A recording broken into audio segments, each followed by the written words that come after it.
God's Word encourages us. When we take time to meditate on God's Word, we are reminded of who God is, the love He has for us, and the joy only He can provide. He encourages and emboldens us in our faith every moment we spend resting in His presence. We wholeheartedly believe a daily rhythm of seeking intimacy with God has the power to transform lives. That's why the Filipinische Gottesdienstgemeinde created this audiobible to encourage and challenge people to seek God throughout each day. May the good Lord bless us and guide us as we listen to His Word.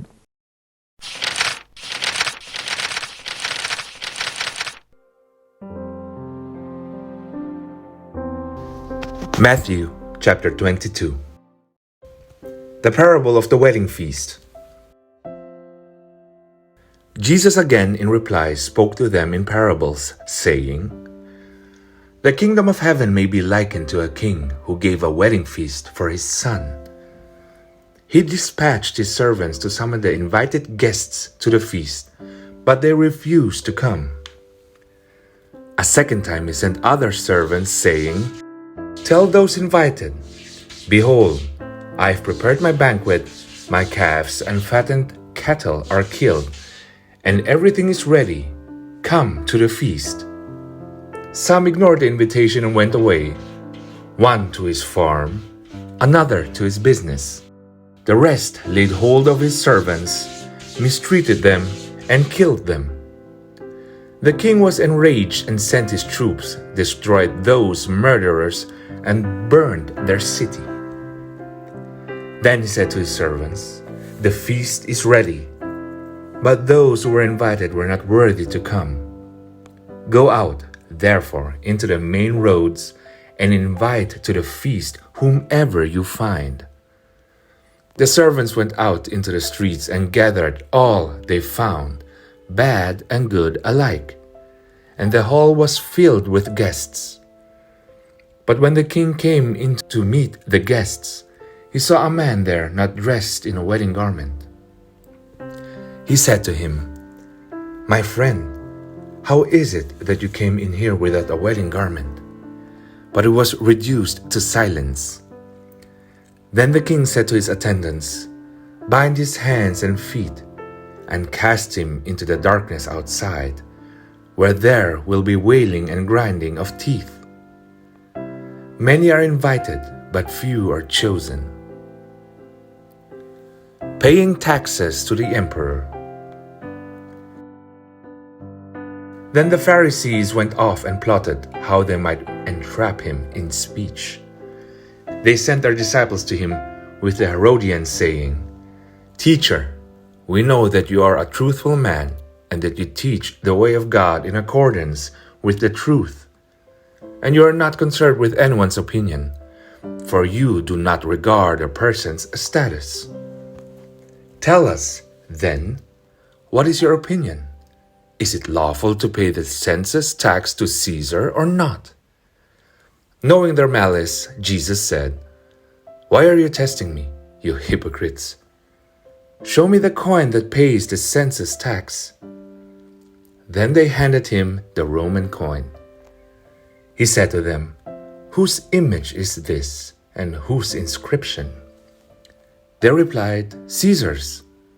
At that he said to them, Then repay to Caesar what belongs to Caesar, and to God what belongs to God.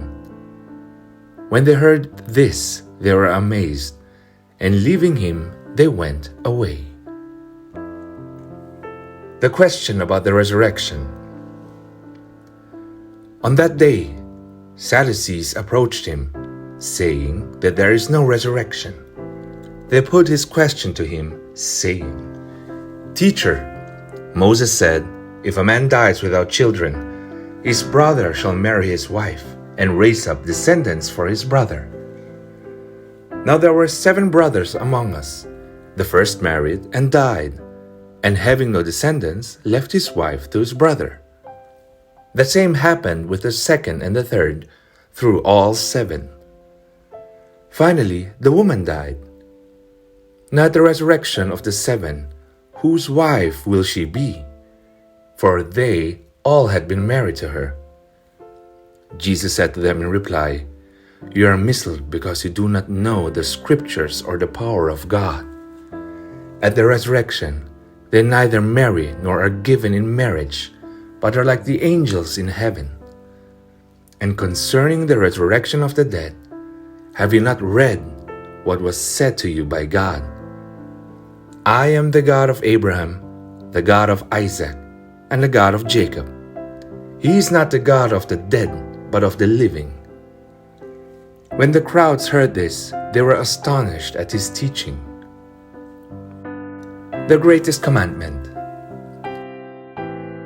When the Pharisees heard that he had silenced the Sadducees, they gathered together.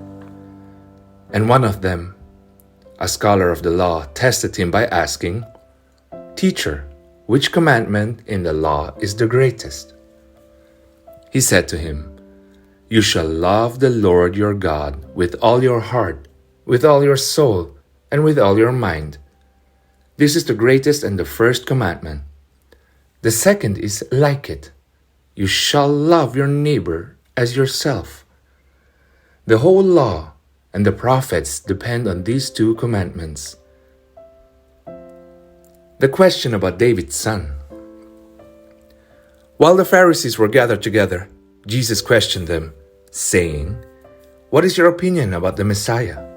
Whose son is he? They replied, David's.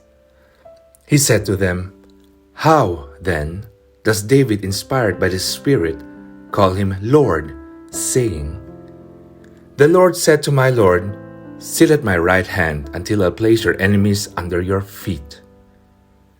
If David calls him Lord, how can he be his son?